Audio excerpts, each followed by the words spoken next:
Nah, pada hari Jumat kemarin justru kelompok Cipayung Plus yang sekarang masih aktif itu membuat sebuah evaluasi bahwa pemerintahan Jokowi gagal menangani pandemi.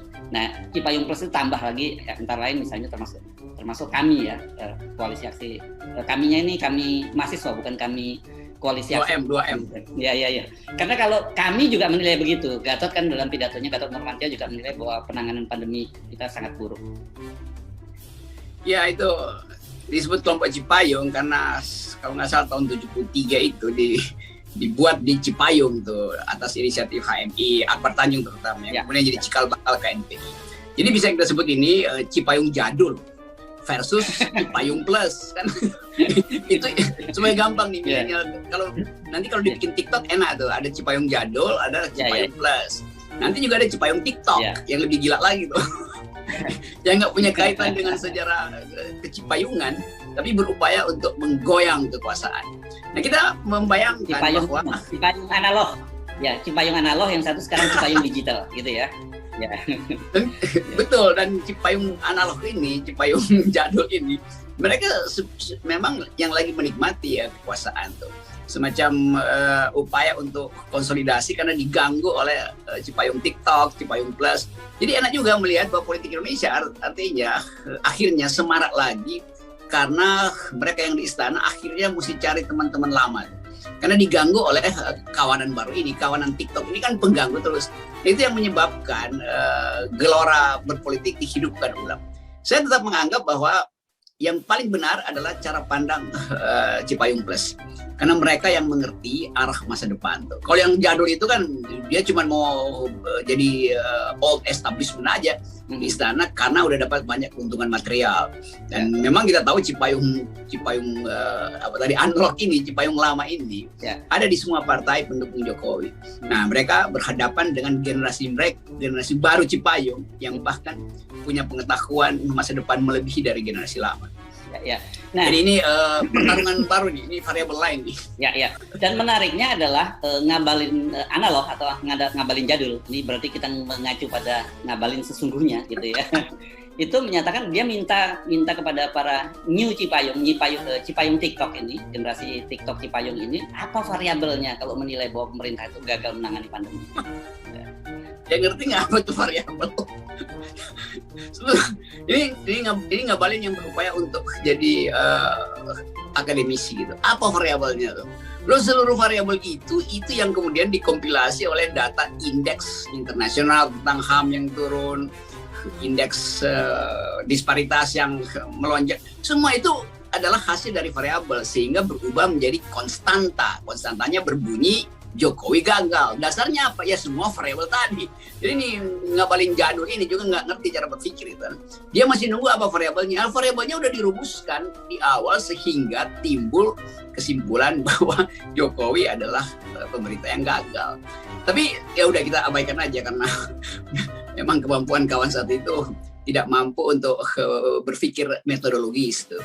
Tapi kepastian istana itu akhirnya dibatalkan oleh konstanta internasional. Indeks demokrasi turun itu adalah kajian akademis yang luar biasa yang nggak mungkin kalau saya terangkan atau kalau kita terangkan pada ngabalin misalnya bahwa internasional mempunyai data melampaui data yang dikumpulkan oleh surveyor Indonesia karena dia punya alat pembanding gitu. Kalau kita tambahkan bahwa kesimpulan internasional itu sifatnya decisive gitu. Nah, karena dia mesti netral sama sekali. Tapi kalau kita terangkan dengan bahasa yang rumit ini, nanti ngabalin berasap otaknya lalu sorbannya terbakar kan. Kapalannya bisa panas, bisa sorbannya berasap pula kan. Itu bahayanya. Oke. Nah, saya kira kalau ngabalin daripada Anda yang susah menjelaskan, sebaiknya Bung Ngabalin segera beli buku yang diterbitkan oleh LP3S ya. Ini LP3S baru menerbitkan sebuah buku yang sangat penting saya kira. Ini Demokrasi Tanpa Demos. Dan yang menulis itu bukan hanya ilmuwan dari Indonesia tapi ilmuwan dari berbagai belahan dunia yang concern terhadap Indonesia. Misalnya dari Australia, dari Amerika dan sebagainya. Saya kira ini salah satu buku yang menarik dan penting dan perlu dibaca oleh istana.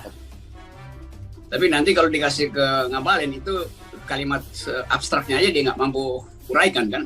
pasti dia langsung komentar, ini adalah narasi yang menghina presiden. Nah, bisa begitu. Karena dia cuma punya 2 kalimat itu, narasi yang menghina atau diksi yang buruk. Cuman itu. Padahal dua-duanya dia praktekkan tiap hari, narasi yang buruk dan diksi yang menghina. Nah, kan disebutkan tadi judul bukunya Demokrasi Tanpa Demos. Saya kira yang benar demokrasi with demon, bukan with demos gitu sekarang ya. Tuh, kalau diterjemahkan ke istana berubah begitu tuh. Demokrasi yang dihuni para demon. Nanti diterangin lagi, biarin Ngabalin cari sendiri apa artinya demon dan apa artinya demos. Supaya ada kerjaan dikit lah tuh. Sebelum masuk ke talk show. Iya. Oke, Bung Rocky. Nah, inilah yang akhirnya kita khawatirkan. Bukan kita khawatirkan. Saya kira kok saya tiba-tiba jadi berpikir cara pemerintah. Jangan-jangan nanti saya disebut new apalagi. Yang kita prediksi bahwa dihapusnya mural Jokowi Not Found itu kemudian ternyata menghasilkan ribuan, bukan puluhan ribu mural di mana-mana. Nih kalau kita lihat ya, muralnya macam-macam ini. Kita lihat bisa ini dan bagaimana para petugas Satpol PP dan polisi sibuk menghapusnya gitu. Tapi saya kira ini ada di Batam juga ada, di beberapa lain banyak sekali dan salah satunya juga ada muralnya Ngabalin ini. Rupanya cukup terkenal juga dan diposisikan not found juga. Jadi saya kira ini seperti membendung air bah, saya kira ya, karena kita kan kalau bicara soal perubahan itu kan semacam sebuah keniscayaan atau kalau kita menyebut itu dalam bahasa agama sunatullah atau hukum alam. Ya, sunatullah itu bunyinya percuma mencegah banjir, lebih baik belajar berenang gitu. Itu sebetulnya rumusnya tuh. Nah sekarang kita mau lihat nanti pasti akan banyak lagi mural tentang Ngabalin. Nah itu Ngabalin mungkin lagi berpikir dia mau pindah jadi kepala satpol aja supaya dia yang sekaligus menghapus-hapus muralnya sendiri itu. Nanti kita lihat ada 2 orang dimuralkan, yang satu masih pakai sorban tapi pakai seragam satpol, menghapus dirinya sendiri didampingi oleh seorang anak kecil yang disebut tadi Little Ngabalin atau New Ngabalin, Rivaldo tuh. Jadi dia berdua yang akan dimuralkan menghapus muralnya Ngabalin. Jadi kita akan perpanjang olo-olo ini justru karena kedunguan reaksi kekuasaan. Jadi dari awal kita tahu bahwa soal beginian nggak bisa dibendung karena dia akan diviralkan. Mengapa? Karena faktanya memang benar bahwa negara ini merosot, bahwa unfollow Jokowi mestinya. Saya usulkan supaya nanti ada mural baru tuh unfollow Jokowi dan apalagi tuh delete Ngabalin. Kan semuanya akan dimanfaatkan justru oleh anak-anak jago TikTok ini. Dan yang disebut sebagai seniman jalanan, kan hak seniman jalanan untuk memakai jalan sebagai ekspresi seninya tuh. Itu nggak bisa dilarang. Namanya juga seniman jalanan yang kadang-kala otaknya betul-betul tajam dan mampu untuk menemukan satire dalam waktu yang singkat. Mestinya kita berbahagia bahwa kehidupan estetik kita tumbuh tuh. Tapi ya udah, orang nggak paham estetika dia hapus-hapus aja tuh. Mana ada yang merusak kota. Semua orang kagum dengan pilihan warna, ekspresi ekspresi grafitinya itu kan keren-keren, benar-benar keren tuh. Jadi itu yang nggak dipahami oleh istana yang sibuk memikirkan kekuasaan.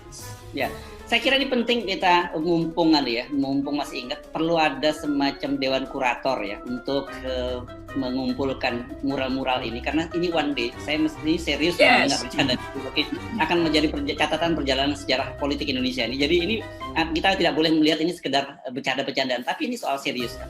Memang mural itu merekam perjalanan subtil dari sebuah bangsa. Perjalanan yang formal itu ada dilakukan oleh sejarawan, tapi sinyal subtil itu, sinyal-sinyal yang halus itu bisa dibaca justru lebih tajam melalui mural. Jadi ada proyek politik, di dunia banyak proyek politik untuk membaca mural sebagai artefak dari sebuah epoch politik gitu. Itu yang sedang terjadi. Ini orang-orang nggak ngerti bahwa mural itu merekam daily activities dari politik, dari anak muda segala macam. Jadi sebetulnya kita mesti bangga bahwa ada selain oral history, ada written history, juga ada mural history itu. Ini kan kita nggak paham mengapa istana nggak bisa bikin semacam seminar kecil untuk justru memanfaatkan ini sebagai catatan sejarah politik Indonesia versi mural. Jadi betul-betul kosong otak itu. Little Ngabalin ini, New Ngabalin ini nggak mampu untuk melihat masa depan. Padahal dia adalah milenial kan. dia nggak mampu memproyeksikan mural ini dan potensi untuk dihadirkan dalam perdebatan politik nanti atau bahkan jadi bahan riset profesor-profesor dunia tuh. Itu intinya tuh, di aesthetics of politics nggak bisa ditangkap sebagai gejala baru di dalam global history. Ya. Nah, saya pakai banyak istilah ini supaya saudara Ngabalin dan Little Ngabalin itu saling tukar-tukaran Google. Ya. Oke, ini kan selalu setiap kali acara Anda ini juga semacam lecture gitu, semacam kuliah, karena banyak sekali mahasiswa-mahasiswa yang mengikuti channel Anda. Yeah. Saya mengusulkan kepada mereka ini salah satu bahan untuk skripsi atau bahkan tesis disertasi. Menarik ini soal moral ya. Tapi Anda sementara ini mungkin jangan ngambil disertasinya di UI, karena hampir pasti itu tidak akan lolos untuk sebagai bahan kalau diajukan oleh profesor atau pembimbing Anda ini. Dulu pos kota itu ada pojok judulnya, nah ini dia. Isinya itu sensasi seks. Tapi ada juga pojok komik itu yang mengolok-olok satire kekuasaan waktu itu, sangat subtil. Kemudian itu jadi disertasi di para Indonesianis, jadikan disertasi tentang estetika, tentang komunikasi politik hanya dari variabel-variabel itu. Nah itu kalau kita pakai istilah variabel yang nggak dipahami oleh saudara Ngabalin tadi itu. Jadi betul-betul ini wilayah riset yang harusnya dimanfaatkan oleh negara. Mestinya LIPI turun tangan atau Depdikbud mesti bilang jangan dihapus itu adalah bagian dari artefak peradaban kita tuh. Kan menterinya kalau Nadiem itu sedikit cerdas dalam bidang estetik, dia mesti bikin peraturan menteri untuk mengkonservasi mural-mural itu, bekerja sama dengan LIPI atau Pusat Kebudayaan Luar Negeri, sehingga itu dikonservasi. Dengan cara itu maka Ngabalin, Little Ngabalin, petugas Satpol tahu bahwa itu adalah karya budaya. Ini karena petugas nggak tahu maka dia main hapus saja kan. Jadi coba kita minta sekarang sebagian dari orang yang mau berpikir di kabinet lakukan peraturan baru supaya itu dikonservasi, jangan dihapus. Itu intinya. Ya. Oke, tapi yang juga perlu kita sadari dan kita perlu ingatkan pada publik bahwa dan juga pemerintah saya kira bahwa bermunculannya berbagai mural ini sebagai salah satu indikator gitu adanya semakin rendahnya kebebasan berekspresi kita, dan itu kan dampak dari juga apa yang kita sebut sebagai sekarang ini kan Indonesia bukan disebut sebagai negara bebas tapi partly free gitu ya, sebagian saja masih bebas gitu. Iya. Itu pentingnya istana berkaca bahwa mural itu ekspresi ketidaksukaan pada separuh-separuh kerjaan istana tuh, atau bahkan ekspresi lantang dari generasi baru yang menghadapi ketidakpercayaan masa depan. Jadi itu intinya sebetulnya kan. Nah kita membaca mural dalam upaya untuk memperlihatkan pada istana bahwa Anda kalau kemarin pepatah bilang menepuk air di dulang terpercik muka sendiri. Nah bagi pembuat mural itu sebetulnya pesannya adalah menepuk air di kolam terpercik muka Mukidi, kan bisa begitu kan? Lalu kita bertanya apa sih Mukidi?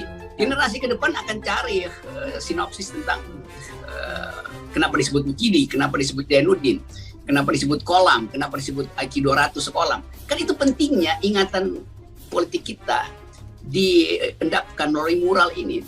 Itu intinya supaya kita melihat bahwa sebetulnya demokrasi nggak ada masalah karena mural ini memperlihatkan kemampuan kita untuk berdamai dengan kenyataan. Kan kita dengan mural kita berdamai dengan kenyataan kan. Not found ya, kenyataannya not found, ya udah kita berdamai aja. Jadi saran kita kepada para petugas, saya lebih baik Anda mengawasi pelaksanaan protokol kesehatan di masyarakat gitu ya, karena itu jauh lebih penting ketimbang mengawasi mural gitu ya. Biarkan mural itu merupakan ekspresi dari publik, sementara protokol kesehatan ini kan sangat serius karena kita sendiri belum tahu sampai kapan pandemi akan berakhir.